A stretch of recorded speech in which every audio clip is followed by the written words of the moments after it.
Ya. Y eso es lo bonito de la palabra de Dios. Y no lo digo para excusarme o justificarme, sino porque es la realidad.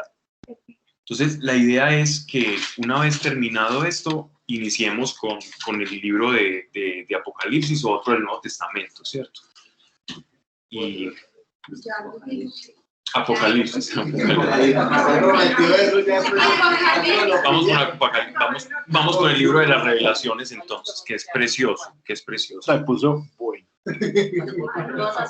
Vale, ya iniciamos. Saludo para todos. Vamos entonces a disponer el corazón para recibir su palabra. Gracias pues los que están conectados. Les cuento que estamos también con personas presentes aquí ya reunidos, gracias a Dios, otra vez como grupo, como congregación y comunidad. Y hace falta, porque si bien la virtualidad como aprendizaje y como herramienta es buena, la iglesia de Dios no es virtual. Dar un abrazo virtual, orar virtualmente, si bien aprendemos, está bien que lo incorporemos a nuestro modo de vida y haya sido eso un aprendizaje. Pero una cosa es que esto sea un aprendizaje, lo otro es que sea o que se nos convierta en un estilo de vida, y así no es. La iglesia de Dios no es virtual. La iglesia de Dios es mirándose a los ojos y estrechándose las manos y abrazándose y consolar al necesitado y estar con el angustiado y compartir las alegrías así como las tristezas. Eso es lo que Dios tiene para su iglesia.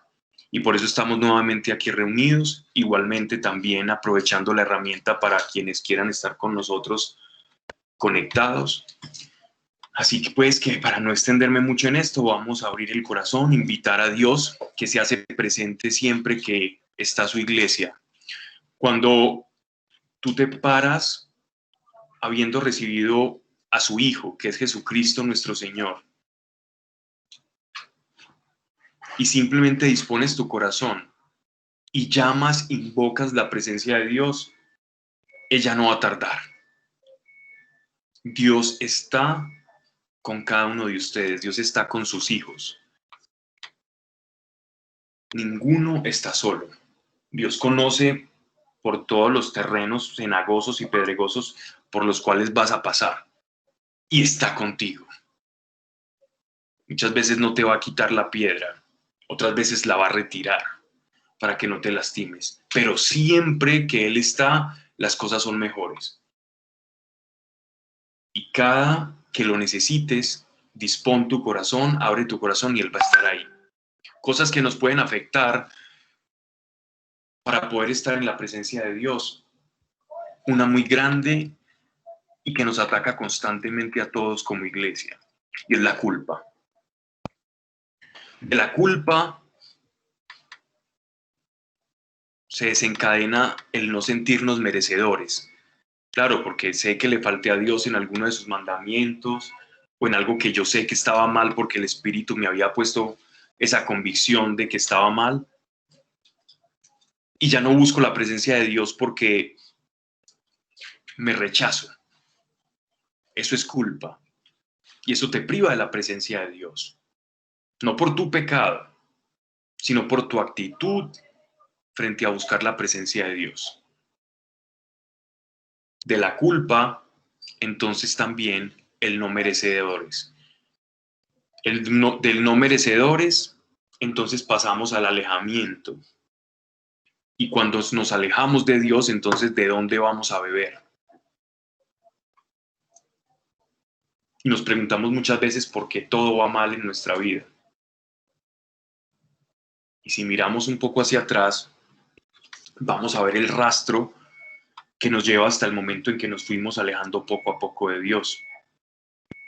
Pero igual, las buenas noticias son que independientemente de cuánto nos hemos alejado por la culpa, que es la primera, o por el tedio, o por habernos acostumbrado, o por intentar ver a Dios como una regla, por cualquiera de estas tres, la buena noticia es que no importa el momento en el que estés ahora, si estás ferviente y estás como un tizón iridiscente y caliente de la presencia de Dios, o si te sientes tibio o frío, es ahora, en el momento presente, que puedes volver a activar la presencia de Dios en tu vida. Y digo activar no para que se entienda como una energía, sino que es la única manera que veo para expresarlo. Entonces, les animo a todos a que ahora en este momento abran el corazón para que experimenten la presencia de Dios vivo. Y su palabra, que es la que vamos a leer, se haga viva también. Porque yo puedo leer la palabra de dos maneras. La puedo leer de una manera mecánica, intelectual, o por el contrario, puedo acercarme a la palabra con la presencia viva de Dios. Y si la presencia de Dios está viva y activa en mi vida, la palabra que yo leo se hace viva y activa en mi corazón.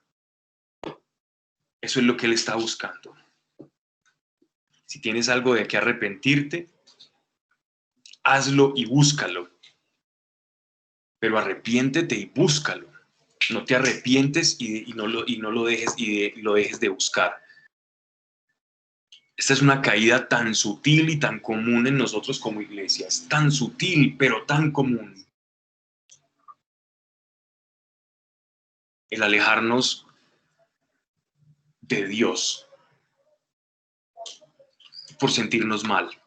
Adán ya lo hizo alguna vez y ya, como vemos, no le fue muy bien. Sintió vergüenza. Pues siente la vergüenza y acércate a Dios.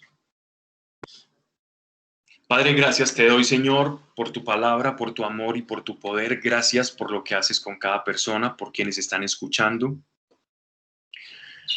Que tu presencia se haga viva en cada uno de nosotros. Viva, oh Dios, tu presencia viva, la presencia del Dios de Isaac, de Abraham, de Jacob, de nuestro Señor Jesucristo y Padre nuestro, sea en cada uno de nosotros, en cada rincón donde se esté escuchando tu mensaje, aquí desde donde estamos emitiendo, donde estamos hablando en el momento. Sea tu presencia honrada y consagramos este tiempo y espacio a experimentar tu presencia para que por medio de ella seamos edificados, por medio de tu palabra. No se diga aquí cosa alguna que no esté de acuerdo a tu voluntad. En el nombre de Yeshua de Nazaret, así sea. Amén. Muy bien. Una introducción corta. Vamos ahora sí. Me estaba acostumbrando como a predicar un poco antes de empezar cada charla, pero ya que estamos aquí podemos entrar todos nuevamente en materia. Habíamos terminado en el capítulo 3, verso 18. Recapitulando un poco el contexto de lo que venimos hablando, el apóstol Pablo estaba haciendo un paralelismo entre la gracia y la ley, la religión antigua o antiguo pacto y el nuevo pacto. El antiguo pacto estaba formado a través de leyes escritas, de mandamientos escritos en piedra. Estos mandamientos escritos en piedra tenían un representante, tenían una persona encargada de transmitir ese mensaje, un portador de ese mensaje, un amanuense de esa revelación, que nos dice el apóstol que aquel que estaba encargado de transmitir ese mensaje era Moisés. Y ese mensaje en piedra, después de que Moisés lo recibía, se iluminaba, se encendía todo su cuerpo, y cuando el pueblo lo veía, su rostro estaba completamente iluminado. Entonces él se cubría con un velo el rostro para que el pueblo no viese cómo el mismo rostro de Moisés iba perdiendo esa presencia o esa impronta luminosa que la presencia de Dios había dejado en él, reflejando, según el apóstol Pablo, haciendo un paralelo con la gracia y el Nuevo Testamento en el Sermón de la Montaña que nos da Jesús con la transitoriedad. Eso que Moisés iba perdiendo, la luminiscencia que estaba en su rostro, demuestra que las tablas de la ley son transitorias, según lo que el apóstol Pablo nos va diciendo y por donde nos va llevando. Y lo compara en paralelo con la gracia, es decir, con el evangelio, que es lo que nosotros recibimos, que es eterno, no es transitorio, es para siempre, y la luz de Cristo resplandece siempre y no es transitoria. No fue escrita en piedra, sino que es escrita en carne, en cada corazón. Y a través de ese paralelismo va enseñando que la ley no es que sea mala, sino que se perfecciona en el Nuevo Testamento por la gracia. Que la ley es un antitipo, es un anuncio de aquello que iba a ser la redención completa del ser humano y liberarnos completamente del pecado. Y miren qué bien lo hace el apóstol, porque comparar a Moisés con Jesús es decir que hay un antiguo pacto con un mediador, Moisés, y hay un segundo pacto, la nueva alianza, nueva y eterna, a diferencia de la alianza antigua y transitoria, que es la que nos da nuestro Señor Jesucristo. Esa es la nueva alianza que Él nos ofrece, nueva y eterna. Por eso hablamos de Antiguo y Nuevo Testamento. Pablo está elaborando toda esta disertación y toda esta aclaración para diferenciar aquellas personas que falsamente, estos falsos doctores y maestros que se han introducido dentro de la iglesia en Corinto, donde están empezando a enseñar el judaísmo y la ley por encima de la gracia. Si yo voy a cumplir el antiguo pacto, entonces estoy rechazando la gracia. Y hay muchos movimientos ahora, los judíos mesiánicos, por ejemplo, cumplen la ley y le dan una interpretación al apóstol Pablo.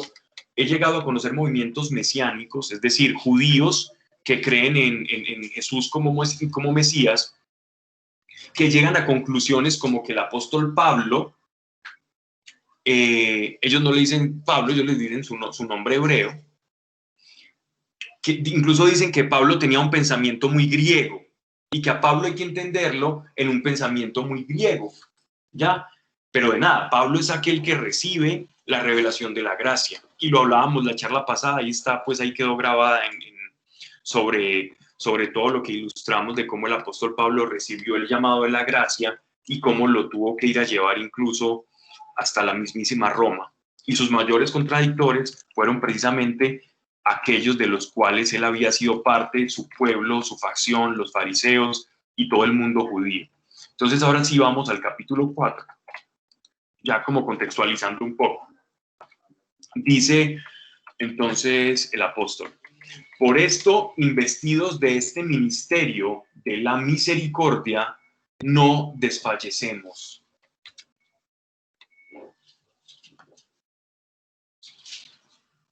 ¿Qué quiere decir el apóstol con ministerio de la misericordia?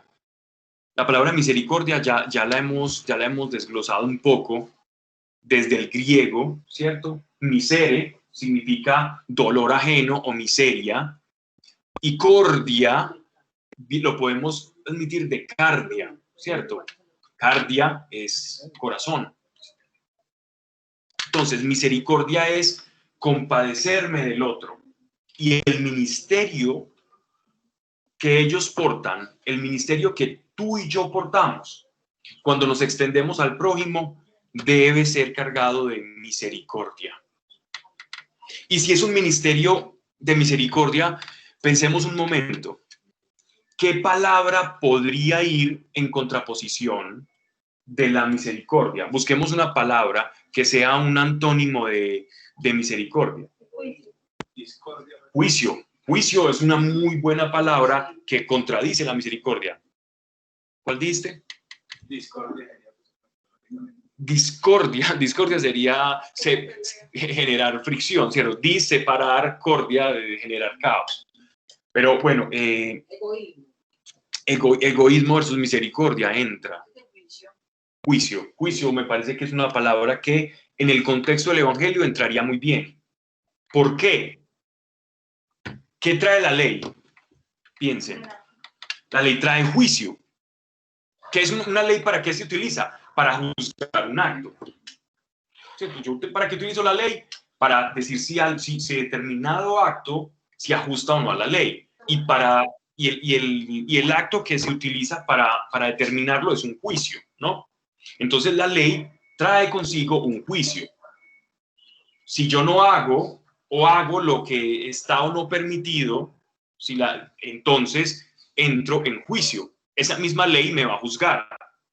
Pero por otro lado, la misericordia trae consigo otro elemento, ¿ya? Y es que la ley se hace de lado y Dios viene al encuentro del necesitado. Entonces, el Evangelio es el encuentro con todo aquel que esté necesitado, con todo aquel que sufre. Recordemos el Sermón de la Montaña.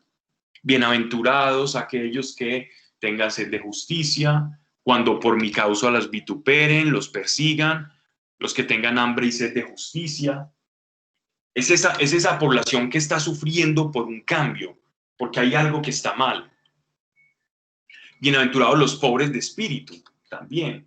Recuerden que la pobreza de espíritu ha sido mal interpretada en el contexto de nuestro idioma.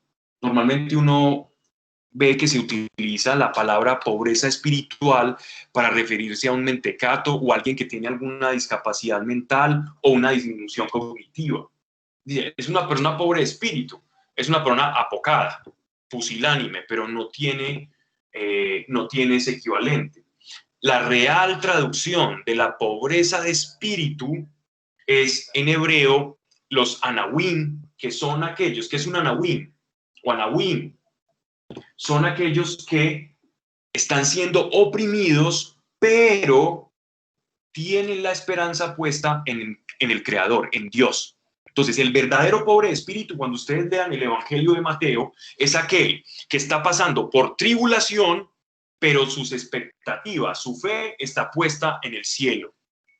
Entonces, no cualquiera es pobre de espíritu, no cualquiera que esté siendo atribulado, que esté pasando hambre o necesidad, es una nahuín, o es una nahui, no lo es.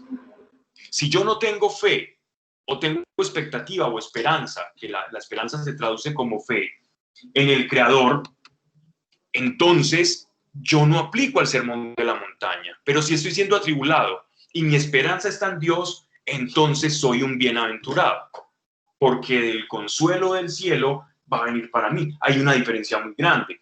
De hecho, la expresión pobre de espíritu se acuña a través de los salmos cuando vemos la vida del rey David. El rey David, hay un salmo muy famoso que se llama el Salmo del Pobre. ¿Lo han escuchado? ¿Cuál es, Pablo? El Salmo del Pobre. Búscalo, ahí está. Ahí le dejo la tarea. ¿Sí sé cuál es? Busca Salmo 102 y vas. Sí.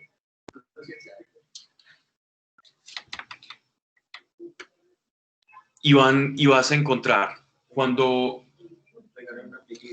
Puedo hacer que no me escuche. Es que me escucho, te siento. Te estás escuchando, dale.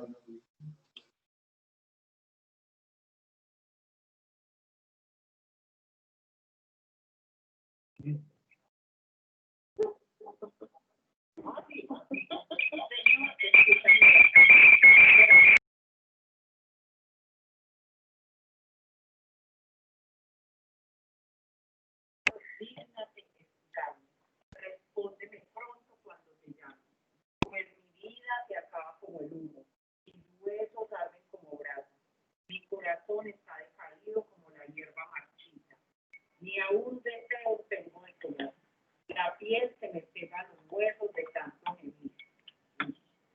Soy como una lechuza del desierto, como un búho entre las ruinas, no duermo, soy como un pájaro solitario en el tejado. Mis enemigos me ofenden sin cesar y usan mi nombre para maldecir. En vez de pan, como ceniza. En mi bebida se me mezclan mis lágrimas. Por causa de tu enojo y tu furor, pues me alzaste para derribarme después.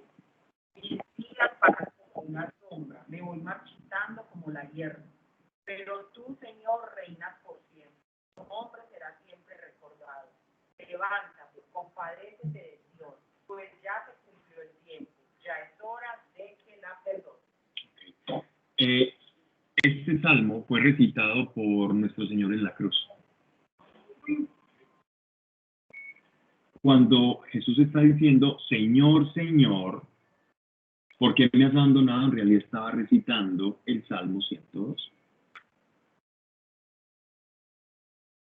El salmo de aquel que estaba sufriendo con la expectativa de que Dios tomara su espíritu. Está orando.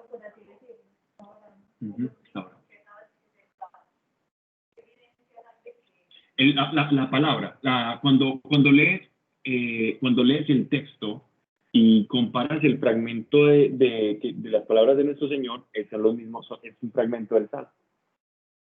Pero lo que hacen los evangelistas es sintetizarlo. Pues lo sintetizan, pero ya se supone que está rezando todo el Salmo del rey David, porque él era como el hijo de David y hablaba en Salmo. Entonces estaba buscando el auxilio de su padre. Él estaba reflejando lo que se llama una pobreza de espíritu, aquel que está sufriendo injustamente, pero con la esperanza en el cielo.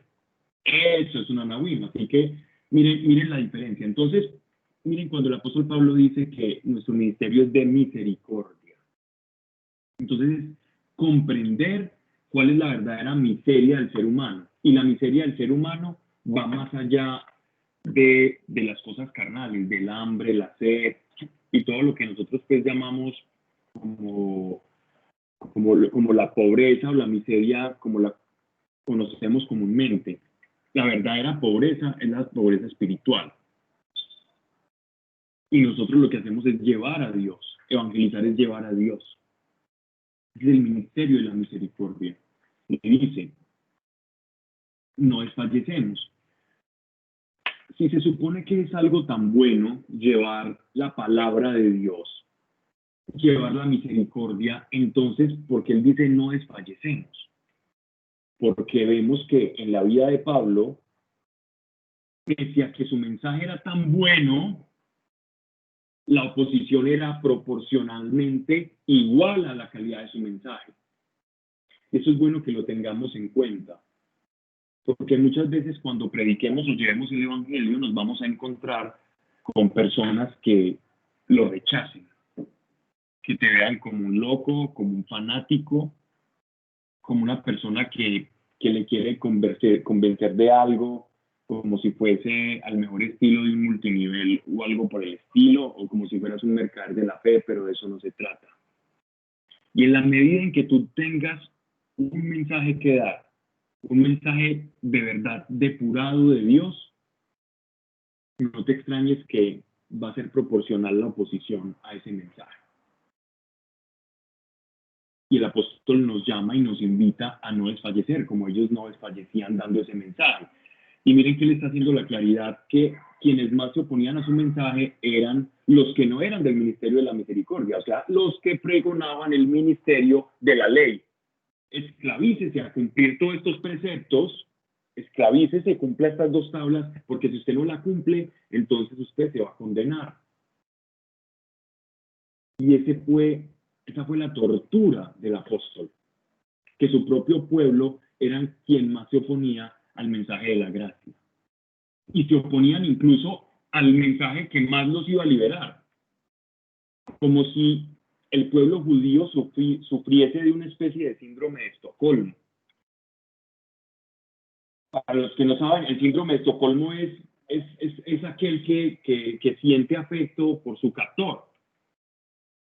Una persona que está siendo capturada o secuestrada, después empieza a sentir una relación de amor o de afecto a aquel que lo tiene cautivo. Y es más o menos lo que el apóstol Pablo nos está mostrando, manifestando aquí de su propio pueblo. Sentían un amor y un aprecio a la ley que los tenía cautivos porque les decía, ustedes son pecadores todo el tiempo, y no les daba una solución. Simplemente les mostraba que eran pecadores, pero no les brindaba la solución. Algunos dirán, pero bueno, sí, había una solución. Ir al templo, ofrecer el sacrificio, que el sacerdote pusiera las manos y en el día del perdón, pues se expiaran los pecados. Ojo, recordemos que entre expiación y perdón hay una franja muy grande. ¿Qué es expiar? Quitar, limpiar. Otra acepción de expiación. Expiar. Otra acepción. Pagar. Va por ahí. La expiación es pasar de largo, pasar por alto. Yo paso por alto. Yo paso por alto tus pecados. Y hay una diferencia muy grande entre pasar de alto y perdonar. Exacto. Es como, imagínense la pareja. Llega el hombre borracho, llega un hombre borracho a la casa muy tarde y a la esposa le da pesar dejarlo afuera, con ganas de tirarle la puerta en todas las narices, siente lástima por su pareja y le dice, no, pues dejémoslo entrar. Pero dice, esta te la paso. Y entra porque le dio pesar, pero se acuesta enojada. Y la relación está fracturada. Entonces, esta mujer expió a su marido, pero no le perdonó. Pero llega el marido borracho en otra circunstancia, ya al otro día, pues, bastante borrachín el hombre, llega, toca la puerta, le abre la mujer con cara de 38 larga, y de pronto siente un arrebato de misericordia, un efluvio de misericordia que se posa sobre ella, y dice, bueno, te paso por alto, entra, y cuando va subiendo las escaleras ya para la alcoba, dice, devuélvete, le da un abrazo y le dice, te perdono. Y la relación se vuelve a causar. Esa es la diferencia entre la expiación que por medio de los sacrificios de animales ocurría en la antigüedad, en el Antiguo Testamento, versus lo que ocurre cuando nuestro Señor Jesucristo perdona los pecados. Pero ese perdón tiene un precio, ¿cierto? Y el precio es Él, así como el Cordero. Pero nótese que hay una diferencia muy grande. Entonces, yo sentir apego hacia la expiación es de alguna manera quedarme a mitad de camino. No que sea malo pasar de largo o expiar. Es mejor que el borrachito no se quede afuera a merced de su borrachera y de que lo despojen de todas sus pertenencias y que duerma en la casa. Cualquiera pensaría, es mejor por lo menos tener una esposa haciendo mala cara, ¿cierto? Que ni siquiera poderle ver la cara y yo quedarme afuera. Pero si me deja pasar y me perdona, bueno, eso ya sí es el tope. Ya coroné, ya gané. Eso es más o menos lo que ocurre con el pueblo judío y lo que el apóstol Pablo luchaba porque entendieran que su mensaje les convenía. Verso 2. Sino que desechando todo indigno tapujo y toda astucia, en vez de adulterar la palabra de Dios, manifestamos la verdad y nos recomendamos nosotros mismos a toda humana conciencia ante Dios. Ok. Porque el apóstol Pablo dice nos recomendamos nosotros, se está refiriendo a todos los demás apóstoles y también a Tito y Timoteo y a aquellos que eran seguidores o compañeros de los viajes de Pablo. Recuerdan que hablábamos hace algunas charlas atrás cuando leíamos el pasaje en el segundo capítulo, el tercer capítulo, que habían uno de estos judaizantes, ellos buscaban cartas de algunas personas reconocidas dentro de las iglesias que los recomendaran. O sea, buscaban recomendación para que los pudieran introducir en una iglesia y explicar su doctrina de la ley. Pues Pablo lo que está diciendo es que a diferencia de estos que buscan recomendaciones, ellos mismos son como una carta, un libro abierto, el cual todos pueden leer y ver por su transparencia y que no han utilizado ninguna artimaña humana, ningún subterfugio para presentarse a sí mismos o ganar crédito o influencia, sino por el contrario, la influencia que ganan es producto de lo que ellos mismos son, del reflejo de lo que Dios ha hecho en ellos. Y esa es la manera en que todos debemos hacer, ¿cierto? Que la astucia sea para predicar, que la astucia sea para llegar al perdido, pero que la astucia no sea para ponernos o engrandecernos con credenciales que no tenemos, y que seamos como un libro abierto, como que nuestra predicación, que la manera en que nos referimos a los demás, que nos extendemos, sea tal cual somos delante de Dios. Y de esa manera, entonces, el apóstol nos invita también a predicar tal cual somos, sin buscar astucias o encajar oposiciones, etc., etc. Versículo 3. Si nuestro evangelio queda encubierto, es para los incrédulos, para los que se pierden, cuya inteligencia cegó el Dios de este mundo, para que no brille en ellos la luz del evangelio de la gloria de Cristo, que es imagen de Dios. Wow. Miren pues acá que es que cada frase tiene tanto contenido que a veces toca hacer un alto, pero miren esto tan precioso. Dice que cuya inteligencia, o sea, aquellos que no reconocen el evangelio, que no reconocen que esa palabra da salvación, es porque hay un enemigo al que se le llama el Dios de este mundo, ¿vale? Pero miren que en las Biblias debe estar, cuando ustedes lo leen, ese Dios está en minúscula. Si hay una Biblia que tenga ese Dios en mayúscula, al crematorio. Ese Dios en minúscula se está refiriendo a Satanás. Y si hay un Dios de este mundo, significa que en este mundo hay un reinado y hay unos súbditos de ese rey. Y hay personas que sirven a ese Dios y lo tienen como Dios.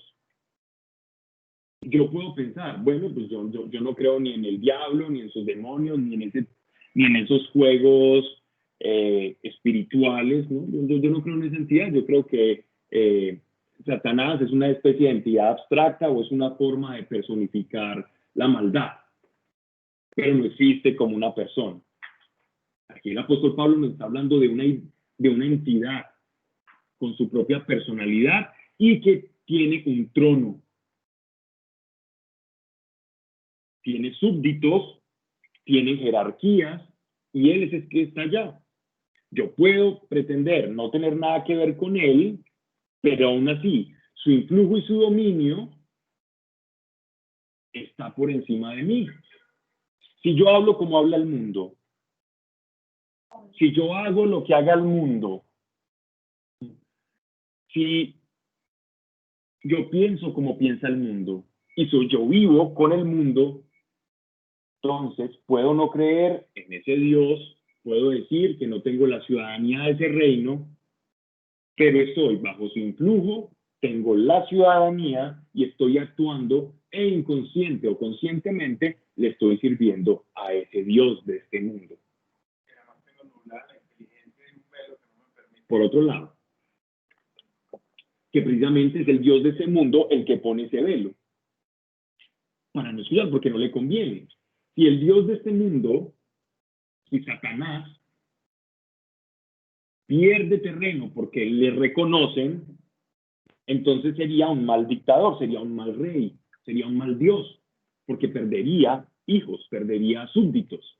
Entonces no le conviene que escuchen que existe un verdadero Dios y un falso Dios, porque los perdería. Cuando la iglesia comienza a hablar como habla el mundo, a simpatizar de más con el mundo, cuando la iglesia escucha lo que escucha el mundo, entonces esa iglesia ya no le pertenece a Dios, o nunca lo fue y nunca le perteneció.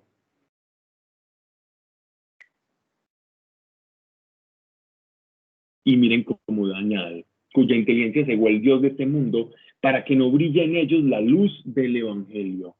Vuelve entonces Pablo como a remembrar aquella transfiguración de Cristo cuando a semejanza de Moisés, cuando se descubría con el velo, después de haber pasado en la presencia de Dios en el Sinaí, iba donde el pueblo y se presentaba ante ellos con su rostro iluminado.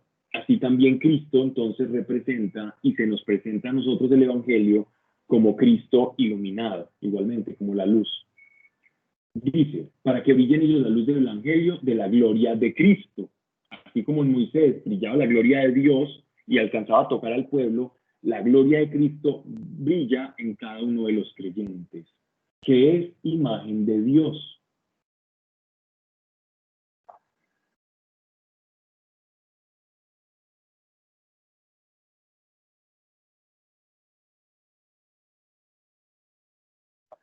Hay algo, aquí hay dos puntos que no quiero dejar pasar por alto.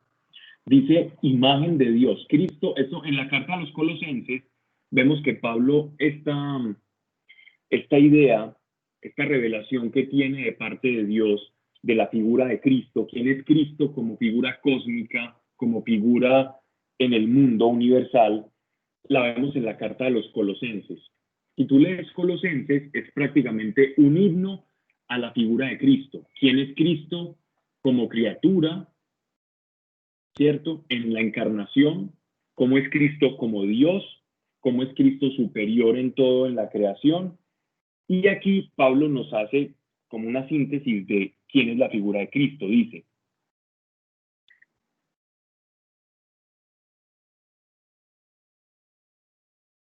Cristo como Dios, Cristo como humano, perdón, tiene toda la perfección, ¿cierto? Tiene toda la sustancia de Dios. Y como materia es la imagen visible de Dios. O sea, Cristo tiene las dos naturalezas de Dios. Si bien Dios es invisible, en Cristo, en Jesús, en la encarnación, Dios se hace visible.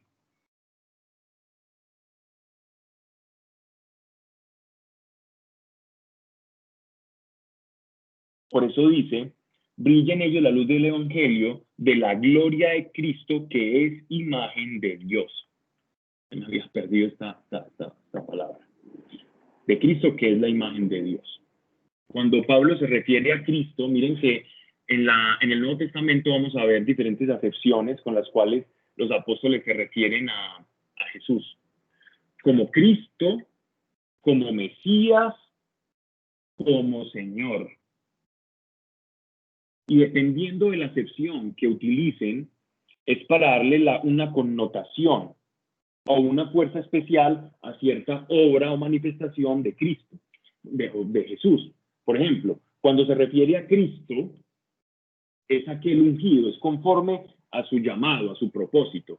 Cuando tú escuches o digas Jesús Cristo o Jesucristo, que es para abreviarlo, significa Jesús el ungido, Jesús el Mesías. Cristo en latín es lo mismo que Mesías en hebreo y Mesías en español, ¿cierto? Que significa aquel que fue ungido. ¿Y a quién se unge? Al que se prepara para una misión. Un ungido es aquel que tiene un propósito, una misión específica. Entonces dice, miren, que la gloria de Cristo, que es imagen de Dios. O sea, que este Mesías, este Cristo, iba a aportar la imagen visible de nuestro Dios. Sí, dime. No solamente Dios. La pregunta que me hacen por si no escuchar, los que no escucharon es, ¿quién puede ungir o quién unge? Y la respuesta es, no solamente Dios. Todo aquel que ha sido investido de autoridad de parte de Dios puede ungir. Ejemplo, vámonos a cómo nace la unción. La unción nace para los sacerdotes. El sacerdocio arónico, que eran los que se encargaban del linaje de la línea de Aarón, que iban a ser los sumos sacerdotes, ellos iban a ungir a los levitas, que eran sus hermanos. Y ese ungirlos era como vertir aceite sobre la cabeza de esos sacerdotes para denotar su propósito y su misión sacerdotal de acercar y expiar los pecados de los pueblos, del pueblo. Pero ojo, no solamente la figura del sacerdote podía ungir, porque cuando Dios levantaba un ministro o un servidor o un juez o un caudillo, ejemplo Sansón, ejemplo Gedeón, Josué, entre otros, estas personas que eran investidas de parte de Dios eran ungidas por Dios. Samuel, por ejemplo, fue el último de los caudillos. A Samuel se le considera profeta, ¿cierto? Porque Samuel era profeta. Sin embargo, miren que no hay ningún libro, o Samuel, el libro de Samuel no se considera un libro profético, sino que hace parte del libro de los jueces. La historia del rey David, la que empata con el rey David, con el ungimiento precisamente del rey David, es el libro de los jueces. O sea, que Samuel no fue un profeta tal cual lo conocemos, sino que fue un juez, al igual que Sansón. Los profetas que vinieron después fue precisamente después de que se instauró un reinado en Israel. Los libros proféticos vienen después de que hay un reino, y hay un reino porque hay un rey. Y antes de ellos, Dios levantaba personas y las ungía. Y miren que Samuel, por ejemplo, como ungido de Dios, sin ser de la casta sacerdotal, Samuel unge a David. O sea un profeta unge a un rey. Y desde allí se siguió utilizando así. Sacerdotes que ungían reyes, profetas que ungían reyes. ¿Vale? O sea que la unción proviene de la autoridad, pero en últimas, toda emanación o toda unción siempre va a llegar por causalidad hacia Dios. Es Dios quien unge para que el otro unja. Pero el propósito de la unción es dar una misión. El ungido es aquel que tiene una misión. Pero existe un ungido con U mayúscula o un Mesías con M mayúscula, un Cristo con C mayúscula. Y ese es aquel que iba a liberar al pueblo de Israel del pecado y a todo el mundo. Ese es el Cristo. Ese es Jesucristo, ese es el Mesías. Porque hay muchos Mesías. Existen muchos Mesías. El rey David fue un Mesías. Era un ungido. La palabra Mesías Meli significa literalmente ungido. Me parece que uno a veces como que solamente la escucha en función de Jesús, entonces piensa que es el único. Sí, es lo que está explicando Pablo. Era él, porque había sido anunciado proféticamente que iba a haber un ungido. Miren, Isaías 61. El Espíritu del Señor está sobre mí en cuanto me ha ungido. Y el mismo Moisés dice que había anunciado uno que iba a venir a enseñar la ley de una forma en la que él no podía. Que llegaría alguien después de él, un profeta al igual que él, que hablaría así cara a cara con Dios. Ese era también el esperado Mesías. Él, en mayúscula, el Mesías, el ungido. Por eso no en vano, y fue todo orquestado por la providencia cuando Jesús predica por primera vez en una sinagoga, en su ministerio público me refiero, y toma aquel rollo de la ley que dice precisamente el Espíritu del Señor está sobre mí. Y después añade, este día se cumple esto que estoy leyendo. El Espíritu Santo, él era el ungido, él estaba anunciando. A los buenos entendedores de esa sinagoga, de pronto algunos los escandalizó, otros dijeron, puede ser una coincidencia, y quizás otros se dieron cuenta de que estaba el Mesías, el verdadero, el único. Los otros eran tipos del Mesías que iba a salvar al pueblo de Israel. No de la tortura y el yugo romano, sino de la esclavitud del pecado y de la separación con Dios. ¿Sabemos cómo era Cristo antes de ser hombre? Encarnado. Sabemos que estaba con Dios, sabemos que era Dios, pero la encarnación se dio en el espacio-tiempo. Es decir, era espíritu, pero sabemos lo que nos dice el Evangelio de Juan. En el principio estaba con él. Pero si nos vamos a jugar un poquito con las leyes del espacio-tiempo, entonces siempre fue y siempre estuvo así. Pero su manifestación tuvo que darse en un espacio de tiempo, ¿no? La manifestación de Cristo necesitaba de un tiempo. Está en el cielo y va a sentir un cuerpo, y por eso comienza a traerle Un cuerpo glorioso.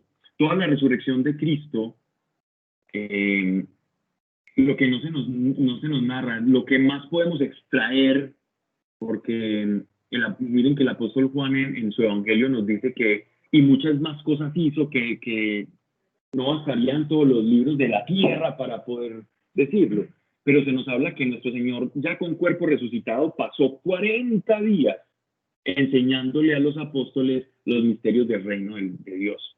O sea, ellos aprendieron muchas cosas con Jesús ya resucitado.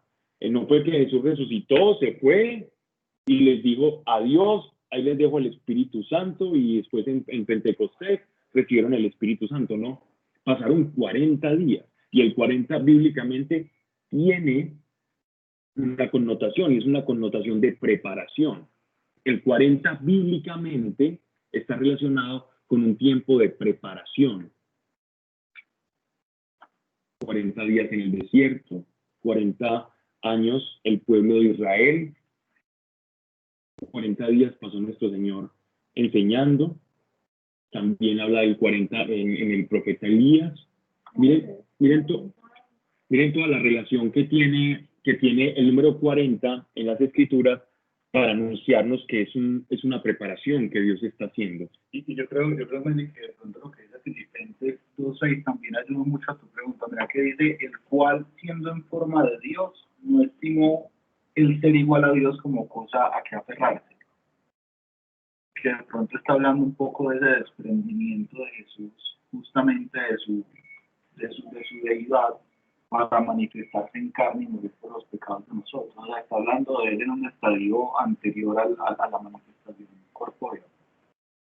Se podría decir que el resultado final es distinto al principal.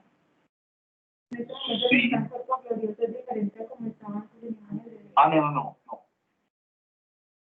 No, de hecho, que Pablito, porque es que lo que nos dicen es que al momento de la ascensión, él es nuevamente glorificado. Es más, en la oración que él hace, él le pide al Padre que le devuelva la gloria que en algún momento, justamente por amor al hombre, había como dejado.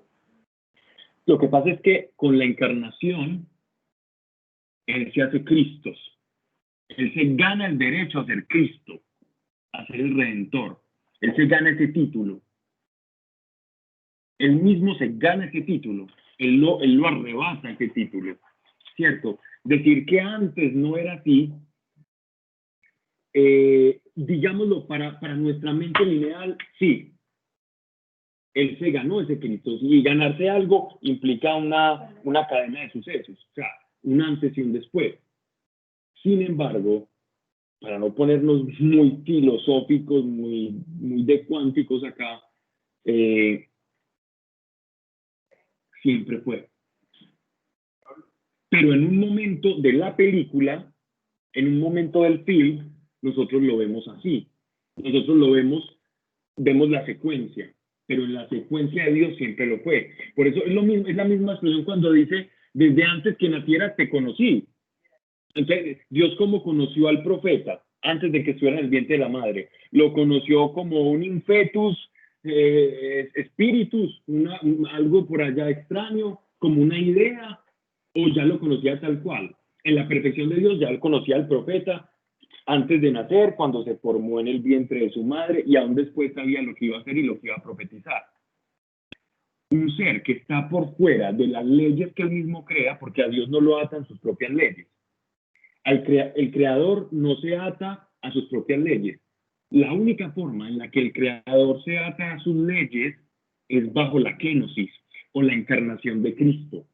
Cuando Cristo se encarna, es Dios sujetándose a las leyes de su propia creación.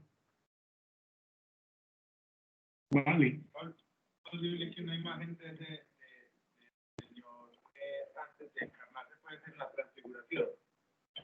Sí, sí. Puede ser como así era, pues más o menos. Manifestar su gloria. Lo que pasa es que el cuerpo de Cristo no como, bueno, no como iglesia, sino como su cuerpo físico, es la manifestación visible del Dios invisible. Y esa manifestación visible del Dios invisible es como un guiño, ay, no quiero usar esta expresión, pero me esfuerzo a ella, es como un guiño que hace el programador de este juego, ¿cierto? Que hace el programador de este juego para interactuar con todos los avatares que estamos aquí conviviendo. Es un guiño que él hace, ¿cierto? Entonces todos nos estamos preguntando, pero ¿cómo es Dios? Y él dice, lo más parecido soy yo. O sea, la imagen de Dios visible. Él jugando, él sometiéndose a las leyes de su juego y jugando con nosotros. Para que nadie diga, Dios no está interesado en el mundo. Y si a alguien le queda una duda de que el creador, que el gran programador de todo esto que llamamos creación, no está interesado, entonces él dice, pues yo sé que para mis hijos, para mis criaturas, la vida es dura, es un sufrimiento, yo voy a sufrir todo lo que ellos sufren, yo lo voy a experimentar en carne propia, y aquella deuda que los separa conmigo, que han perdido y se han alejado del plan original, yo la voy a suplir por ellos para que no quede de ningún cabo suelto y aquel que me vea pueda saber que soy bueno, que lo amo y que el camino está libre hacia mí. Es más o menos eso. Lo más importante, yo lo veo así como la forma que los podemos conocer finalmente, porque no sé, como son iguales como nosotros, porque es una tarea completamente incomprensible y naturaleza para nosotros, porque que no nos cabe en la cabeza cómo en el mundo estamos sometidos bajo la ley de la creación. Es muy demasiado. Yo hace poco, es muy importante lo que está diciendo Anita, yo hace poco venía hablando con Dios, sí, así es. Hace poco venía meditando sobre un tema específico y estaba hablando con Dios. No sé si orando, simplemente estaba hablando con Él, de una manera muy coloquial, muy informal, mientras estaba en el computador leyendo, escribiendo y rayando algunas cosas. Y es muy curioso porque de pronto se me presenta un video, ahí como un vínculo, un link a un video donde hay unas gafas que les ofrecen a las personas que sufren de daltonismo, ¿cierto? Que llaman las Colors o algo así, no recuerdo. Y lo más especial es que llega la familia, les regala las gafas a la persona que siempre ha visto los colores de alguna manera y ha entrado en conflicto con todos porque ve el verde y ve el rojo. Hay muchos tipos de daltonismo. Pero, digamos, yo veo verde, usted ve rojo, yo veo violeta, y como así, yo no, el naranja no existe, existe rojo y existe el amarillo, ¿el naranja qué es? ¿Y cuántas peleas pudiesen haber tener? Y hombres mayores recibiendo estas gafas, inmediatamente se las ponían y empezaban a llorar de una manera, hombres muy mayores, porque estaban viendo el mundo por primera vez con los colores que les intentaban describir los otros, colores que por primera vez veían. ¿Cómo uno le explica a una persona cómo es un color? Cuando la única herramienta lingüística que tenemos para explicar un color es asociarlo a algo. Rojo manzana. Para mí una manzana es verde siempre, yo cómo voy a saber cuál es rojo manzana, es imposible, porque siempre la tengo que vincular o asociar a algo. Entonces, si el ser humano por causa del pecado estuvo desprolijo o estuvo desprovisto de la presencia de Dios, ¿cómo Dios se iba a mostrar a sí mismo cuando el ser humano estaba tan apartado de él? Se hizo visible, se hizo una imagen visible, su hijo, para que lo pudiéramos ver y tocar. Y esa es la palabra cuando dice, Juan, tú me has visto. ¿Por qué pregunta, cierto? Uh-huh. Claro, quien me ha visto a mí, ha visto al Padre. ¿Por qué tienes que buscar más? Quien me ha visto a mí, ha visto a Dios, ha visto al Padre. Y cuando se ponía estas gafas era impresionante ver la alegría de alguien que está viendo algo por primera vez. Y esa es la alegría que sienten los ángeles en el cielo, de la cual nos habla la palabra de Dios cuando los pecadores se convierten. Esta es la alegría que hay en el cielo, este es el revuelo del que nos habla el apóstol Pablo. Es como que nos ponemos las gafas y ellos dicen, ay, otro que está empezando a ver como nosotros y que ve la situación diferente. También ver las personas cuando escuchan por primera vez, cuando les hacen esos implantes cocleares. Y escuchan por primera vez esa felicidad del escuchar la voz de su madre, de sus padres o de su pareja. Es increíble, eso es lo que nos debe pasar a nosotros cuando llegamos al Evangelio. Y así lo pude ver, y de esa misma manera Dios, a través de Cristo, es como que nos da unos lentes nuevos para poder ver la realidad. Igual con lo que intentemos aquí, o filosóficamente, o a través de la palabra, intentar escudriñar o exponer, explicar de la encarnación de Cristo, va a ser todo insuficiente para entender cómo es posible esto. Podemos tener acercamientos o hacer abstracciones, pero simplemente como para quedar tranquilos, no para comprenderlo completamente.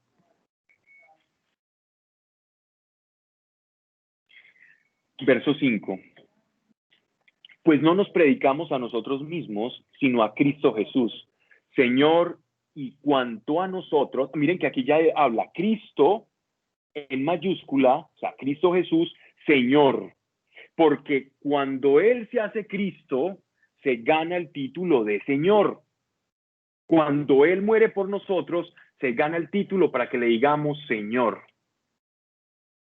Es decir, toma la gloria de su Padre, la gloria que solo le pertenece a Dios, que es la de Señor, Adonai. Y cuanto a nosotros, ya diferenciándose el apóstol de Cristo y de Dios, el apóstol ya dice, bueno, Cristo es la imagen visible de Dios. Señor es el título que él gana. ¿Quiénes somos entonces los apóstoles? Porque él está hablando de su apostolado para poner en lugar a aquellos falsos apóstoles, falsos maestros que están predicando la ley por encima de la gracia. Entonces, para eso él está haciendo toda esta ilustración, para no perdernos un poco del contexto. Entonces, nótese cómo dice: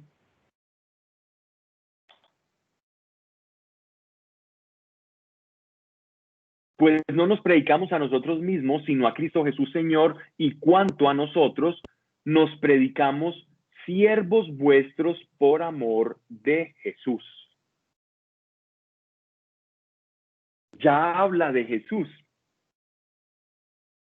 Para referirse a Jesús como Dios, miren los tiempos y los pronombres que utiliza Pablo. Para referirse a la creación, a Dios, a Jesús entronizado, le dice Señor. Pero para referirse a Jesús que está en el corazón, que está entre nosotros, le dice Jesús, como amigo, como un amor filial, como un hermano, como un amor filial. Entonces Jesús cumple todo eso en los creyentes. Nos predicamos siervos vuestros por amor de Jesús. Nótese la bajeza con la que Pablo está tratando el apostolado. Cuando digo bajeza me refiero a humildad. Nótese eso. Si Dios se apoca y en la kenosis, en el abajamiento, en la encarnación, se hace hombre y muere por nosotros, se hace como uno más, cumpliendo las leyes de la gravitación universal, teniendo que comer, sufriendo hambre, sufriendo sed, sueño, calor y frío. Entonces, ¿qué debe ser un apóstol? Una réplica. Una réplica. ¿Y cómo replica el apóstol la imagen de Jesucristo? Porque si Dios refleja a Cristo, y Cristo es la reverberancia de Dios, de la gloria de Dios, entonces el apóstol es la reverberancia de Cristo. ¿Y cómo se reverbera Cristo? ¿Cómo se refleja Cristo? Haciéndose siervo por amor de Jesús. O sea, Pablo está definiendo lo que nosotros conocemos como un ministro. Un ministro. no como los ministros de los gabinetes políticos, que antes les sirven, no son servidores públicos, sino a quienes les sirven, ¿no? Pues habrá algunos que sí se toman el papel de ministros, que es el papel que deben encarnar por su nombre, ¿no? Por la etimología de servidor. Esta es la mejor definición de un ministro de Dios. Siervo vuestro, siervo de todos. Lo sirvo a usted, le sirvo a usted. Ese es un siervo, ese es un ministro. Verso 6.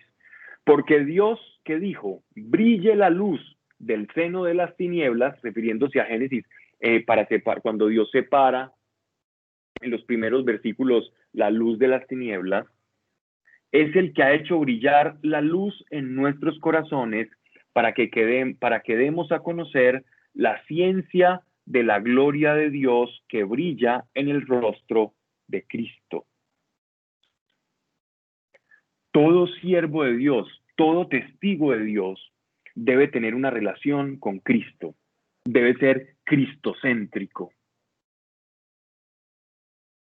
Lamentablemente, hemos perdido el vínculo que nos une a la enseñanza apostólica y nos hemos desviado por muchos vericuetos a través de la historia de la iglesia y hemos perdido la fe cristocéntrica. A quien debe reflejar un cristiano es aquel del cual porta su nombre, a Cristo. Entonces, ¿de dónde proviene toda revelación? A la iglesia, de Cristo. Toda la revelación que recibe Geraldine, que recibe Eduardo, Sebastián, Pablo, Anita, toda la revelación que recibimos de Dios está filtrada a través de Cristo y se produce por la unión que nosotros tenemos a Cristo, que es la cabeza. Sí, es de la cabeza. Es como cuando tú piensas en, yo voy a decidir que esta mano se mueva o voy a decidir que esta se mueva. Así es, Él es la cabeza. Entonces, como Cristo es la cabeza, de la cabeza surgen los impulsos, llámese impulso una revelación, llámese nosotros alguno de sus miembros del cuerpo, y ese impulso mueve. Pero esa cabeza nos ha dicho o nos ha dado pautas, nos dice, yo tengo planes contigo. Planes, ojo, en plural, no dice yo tengo un plan contigo, tengo planes contigo. Sí, un día voy a hacer algo, voy a mover un dedo y ya después lo voy a dejar inerte. No, cuando dice planes se refiere a multitud de planes. El problema es que hay muchas manos entumecidas. Hay muchos pies entumecidos. Hay muchos oídos que están sordos. Y Él quiere mover, pero no se mueve. Entonces dice, créeme, déjame, yo te uso. Pero hay que tener una disposición. Pero para uno tener disposición, tiene que reconocerlo como Señor. Porque a quien yo no reconozca como Señor, entonces yo no me voy a dejar ganar, pues, o vencer, o doblegar, o mandar, sino que voy a cuestionar. Pero si yo le digo Señor a Jesús, quiere decir, si soy coherente con lo que hablo, que le obedezco. Porque yo no puedo llamar Señor a aquel que no obedezco. Que no le obedecemos muchas veces, sí, cuando pecamos estamos siendo desobedientes. Pero si nos arrepentimos, le podemos decir nuevamente Señor. Porque Él es Señor de personas falibles y frágiles. Y lo veremos en el siguiente capítulo. Porque Dios que dijo brille la luz del seno de las tinieblas es el que ha hecho brillar la luz en nuestros corazones para que demos a conocer la ciencia. Él está hablando de toda la dinámica de la revelación, de la gloria de Dios que brilla en el rostro de Cristo. Ellos recibían toda la revelación de Cristo. Pablo, ¿y el Espíritu Santo dónde queda? Es el que transmite la revelación. Es quien produce el canal. Es el mensajero del canal. Pero ojo, si nosotros reflejamos como cristianos algo tan grande, tan sublime, tan puro, tan cercano a Dios, ¿cómo es posible eso? Verso 7. Dice, pero llevamos este tesoro en vasos de barro. Me detengo acá un minuto.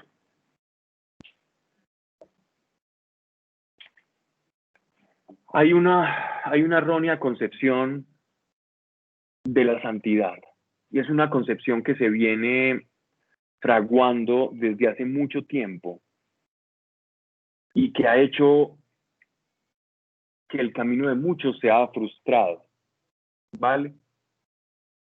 Cuando yo he preguntado muchas veces, imaginémonos, ¿qué es un santo?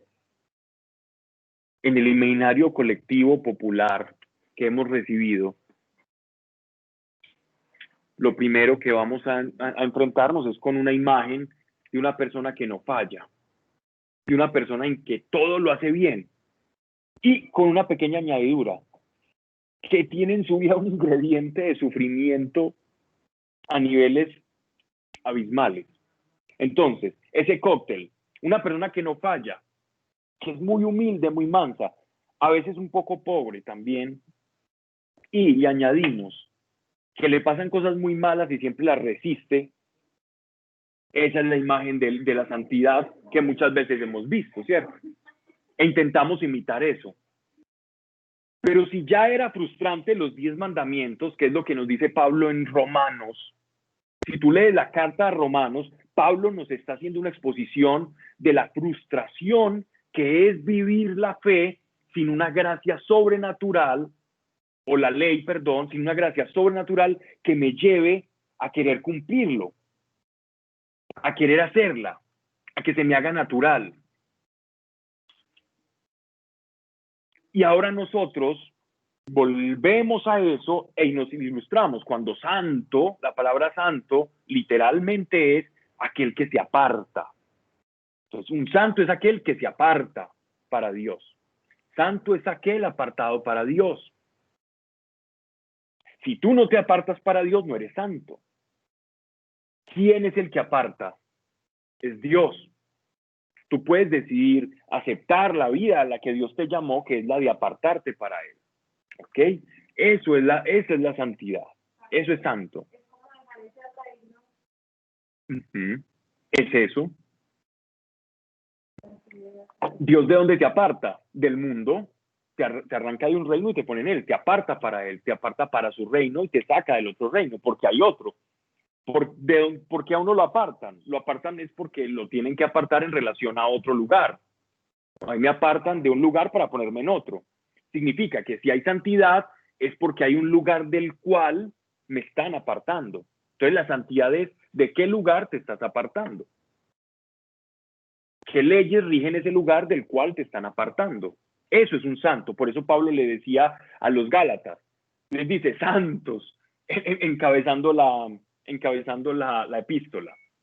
Pero después les dice Gálatas insensatos. Bueno, no les había dicho santos. Entonces, ¿qué? ¿Son santos o son insensatos? No, son santos apartados para Dios, pero están siendo insensatos en una circunstancia. ¿Qué pasa? No es que esté mal, sino que cuando entendemos la santidad como esa perfección, vamos a caer en el juego de la frustración. Y vuelvo entonces al versículo 7 para no apartarme más. Vasos de barro. Estamos mirando vasos de oro sin considerar que somos vasos de barro. Pablo, entonces estás diciendo que entonces uno peca y relajémonos. Eso es más o menos lo que yo estoy entendiendo. Relajémonos porque somos vasos de barro y venga, comamos y vamos que mañana moriremos, como decía el viejo adagio romano. No se trata de eso, se trata de asumir y ser honestos con nuestra naturaleza frágil. Y no lo está diciendo cualquiera, lo está diciendo un heraldo de Cristo, un apóstol. Pero llevamos este tesoro en vasos de barro. No mires vasos de oro. Cuida el interior que hay en tu vaso. Cuida que tu vaso de barro soporta un gran tesoro. Mira tu vida, mira tu cuerpo como un receptáculo, un portador, una vasija de un gran tesoro. que Dios está contigo, que tú estás con Dios. Intenta ser de oro si quieres, pero entre más luches con ser de oro, más grande vas a ver la brecha que te separa de aquel a que contienes. Y para que no te frustres, camina con gratitud. Y en esa gratitud, ese barro brillará un poquito más. Brillará un poquito más, pero seguirá siendo barro. Hasta que el Señor venza por completo la muerte. Y cuando venza por completo la muerte, entonces ya no seremos vasos de barro. Para que la excelencia del poder sea de Dios y no parezca nuestra. Entonces voy a ser bien malo para que cuando Dios haga algo bueno resalte más. Puede sonar a eso. Ciertamente puede sonar a eso. Estas eran las acusaciones falsas que se le hacían al apóstol Pablo cuando intentaba poner un ejemplo sobre la gracia y sobre la naturaleza humana, que él estaba avalando el pecado, simplemente por decir la verdad. Si yo no soy capaz de lidiar con mi naturaleza, con saber lo que soy, entonces, cada vez, y aquí consiste el error de esto, voy a mirar más el vaso y menos el contenido. Cuanto más me preocupe yo del vaso, voy a descuidar el contenido. Voy a descuidar el contenido. Entonces hay vasos que parecen muy bonitos, se ven muy bien. Uno dice, wow, ¿qué es este vaso tan bueno? Pero el contenido es completamente vacío, no tiene contenido. A eso es lo que Jesús llamaba a los fariseos, sepulcros blanqueados. Son muy bonitos por fuera, parecen vasos que contienen a Dios, pero voy a ojear por dentro y aquí no hay Dios. Aquí hay pestilencia, aquí hay muerte. Eso es lo que expresa la frase sepulcro blanqueado. Aquel que se preocupó más del vaso y no de su contenido. Y Dios lo que nos está pidiendo es, miren el contenido, porque entre más vean el contenido y no se enfoquen en el vaso y se pierdan en el contenido, entonces ese vaso me va a poder reflejar más, así sea de barro. No me importa porque así nos eligió, de barro. Y está hablando un apóstol. Dice, en 1000 maneras somos atribulados. ¿Por qué lo dice? Porque pese a todo el poder de los dones del Espíritu Santo que pesaban en Pablo, le daban golpizas. Un hombre lleno del Espíritu Santo que resucitaba muertos, que los pañuelos sanaban enfermos, que tenía profecía, conocimiento, lenguas, revelación, que sabía discernir los espíritus. Lo tomaban 2 o 3 y le daban una golpiza, y le tocaba salir de población en población escondido de los judíos que lo querían apedrear, del conflicto que tuvo con los plateros en Éfeso. Una vasija de barro, portadora de un gran tesoro, cuidando para que no dañaran la vasija y que no se derramara ese tesoro y le pudiera entregar ese tesoro a otras personas. Él está asumiendo su fragilidad humana pese a todo lo sobrenatural que contiene esa vasija. No era Sansón.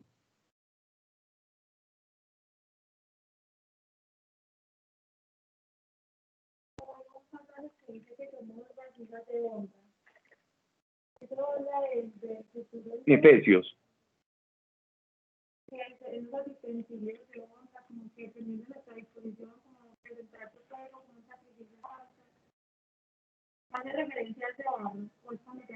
Bueno, aquí también, lo de presentar vuestro cuerpo como sacrificio. Sí, se está refiriendo a nosotros como vasijas, pero en este caso está haciendo como la diferencia entre las vasijas de deshonra o vasijas de desobediencia, ¿cierto? Él lo utiliza para eso. Nosotros somos vasijas de honra porque llevamos a Dios. O sea, es el mismo símil para diferentes explicaciones o contextos. Lo uno, para que son ministros de Dios en el pasaje que tú estás citando, y en este pasaje para hablar de la fragilidad como vaso de barro, que es un vaso de barro que sufre, pero que porta un gran tesoro. Ajá.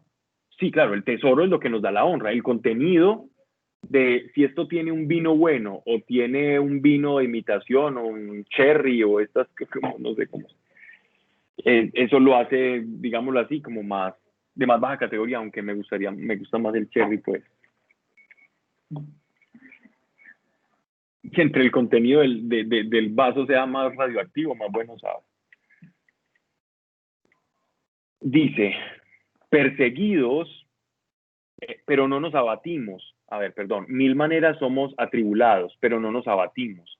En perplejidades no nos desconcertamos. O sea, cuando todo parece en nuestra contra, eso es una perplejidad. Cuando yo no encuentro la razón inmediata de por qué me está pasando esto. Es una sorpresa, es un asombro frente a una circunstancia que me está agobiando. Dice, no me desconcierto porque sé que hay un propósito. Perseguidos, pero no abandonados. La providencia siempre está. Derribados, no nos anonadamos, no nos pasmamos, no nos quedamos ahí inertes. Verso 10. Llevando siempre en el cuerpo la mortificación de Jesús. Esto ha sido interpretado de muchas maneras. Voy a decirles varias formas en las que se ha interpretado este pasaje, para que no quede simplemente con la idea que vengo desarrollando, sino que algunos han interpretado este pasaje como los estigmas, es decir, que Pablo tenía estigmas. Lo he leído en varios libros, cuando dice llevar las marcas de Cristo, refiriéndose como a las marcas de la crucifixión, es decir, que Pablo tenía las marcas en las palmas, huesos, y en los pies. Sin embargo, si nos dejamos llevar del contexto, el contexto nos está hablando de un vaso que lleva la misma persecución de aquel que fue colgado en un madero y que lo torturaron y que lo aporrearon, lo vituperaron y estuvo encarcelado y lo traicionaron. De la misma manera, Pablo y los apóstoles llevan las marcas de la mortificación del mensaje, así como su Señor, porque los apóstoles reflejan a su maestro y al maestro le ocurrió eso, ellos reflejan eso también en sus vidas, para que la vida de Jesús se manifieste en nuestro cuerpo. En todo tenían que reflejar a Cristo, como Dios, como Jesús refleja al Padre, los apóstoles reflejaban a Cristo. Es una manera de hacerse uno con Cristo. Mientras vivimos, estamos siempre entregados a la muerte por amor de Jesús, para que la vida de Jesús se manifieste también en nuestra carne mortal. De manera que en nosotros obra la muerte, en vosotros la vida. Si entendemos un poco la imagen que el apóstol Pablo nos quiere presentar, yo creo que tiene mucha relación con el Getsemaní.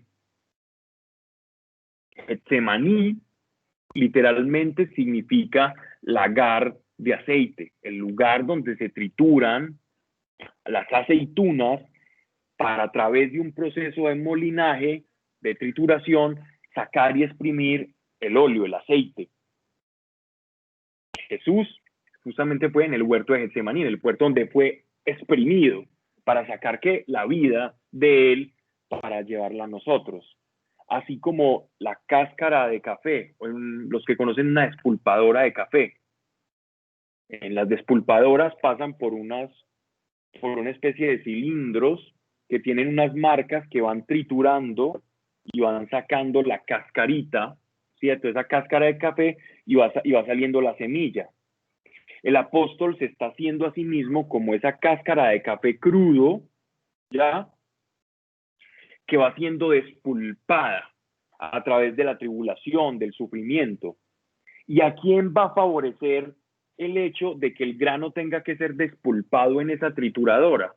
Va a favorecer a aquel que se va a tomar el café, el que va a tener el café fresco en su mesa.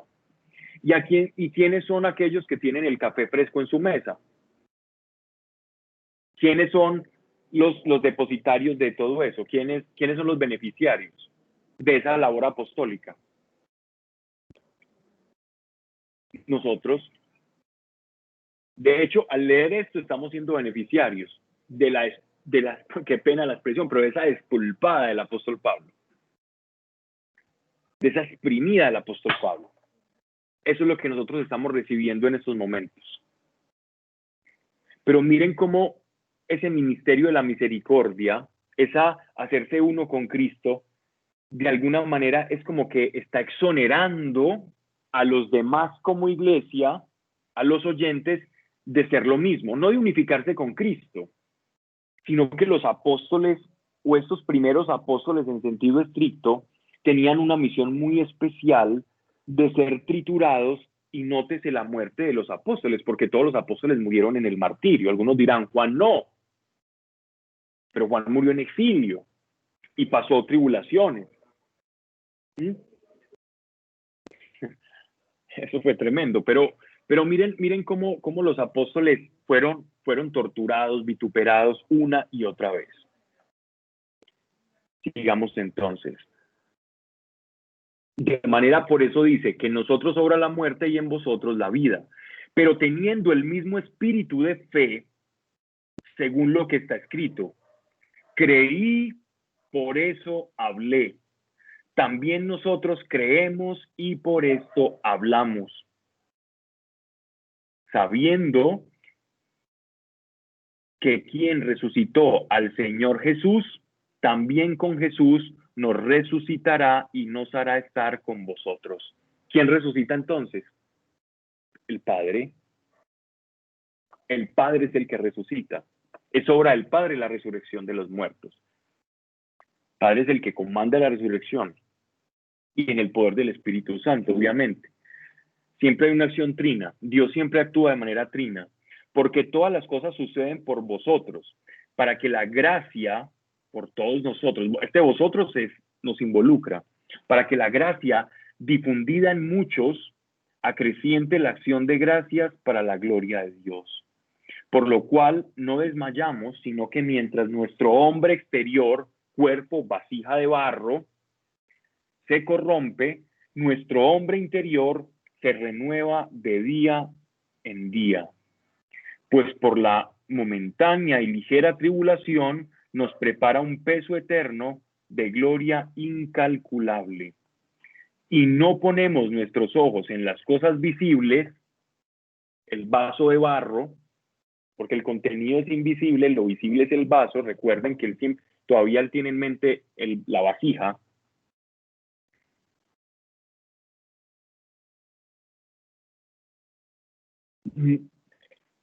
Y no ponemos nuestros ojos en las cosas visibles, sino en las invisibles, el contenido.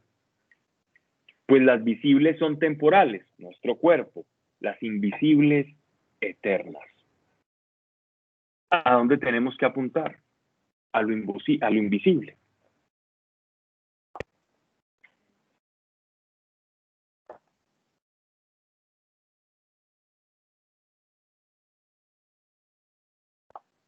Quiero que voy a citar el Salmo 116 porque el apóstol Pablo lo está parafraseando. Cuando se refiere a tuve fe y por eso dije, él está citando el Salmo 116 que dice, versículo 10, yo tenía fe a pesar de que decía que era grande mi aflicción. Salmo del rey David. 10. Él simplemente está parafraseando el Salmo de David. Ellos utilizaban mucho esa manera de darle contexto a las escrituras. ¿Okay? Vamos entonces a finalizar por hoy. Vamos en la próxima charla a seguir con el capítulo 5 y vamos entonces a orar por las necesidades de aquellos que nos están escribiendo.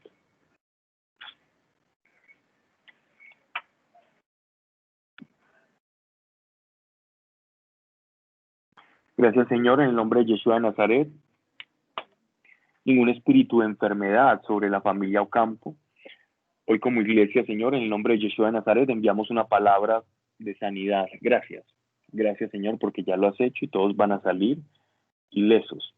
Padre, gracias porque fortalece su sistema inmunológico y como iglesia celebraremos, Dios, por Miguel, Maruja y Gerardo, Señor. Gracias por tu poder y gracias por la limpieza que ya se está produciendo, Señor. Gracias, gracias, gracias y gracias por su sanidad, Señor. Gracias, Señor, por Oscar. Padre, tú has hecho ya cosas milagrosas en él, las hemos visto y las he visto, yo he sido testigo de algunos que están aquí conectados, Señor. Mas tu poder, Señor, siga en forma de sanidad, Dios, completa, en todos sus tejidos, su sistema inmunológico y la manera en cómo su sistema inmunológico tiene la orden de atacar, retener, Señor, en el nombre de Yeshua de Nazaret. Yo te doy gracias por eso. Gracias por Juan Sebastián y por María Paula, Señor. Gracias porque tu mano poderosa, Señor, y tu paz sea con ellos para que te conozcan de primera mano, Señor. Padre, toca su corazón, porque nos inclinamos hacia ti, Señor, para cualquier necesidad, Señor. Gracias en el nombre de Yeshua de Nazaret, que todo lo que aquí se ha hablado, Señor, no se quede simplemente como un mero acto del intelecto, de aprendizaje o de entretenimiento intelectual, sino que sea práctico y transformado en obras en nuestros corazones, Señor. Si hay alguna necesidad no dicha acá, pero que tú quieres, Señor, como lo sueles y te encanta hacerlo, Señor. Auxiliar en alguno de los que están escuchando, Padre, tu mano poderosa y un milagro, Señor, aquí donde se necesite, Señor, porque tú eres bueno siempre. Amén. Gracias, Señor, también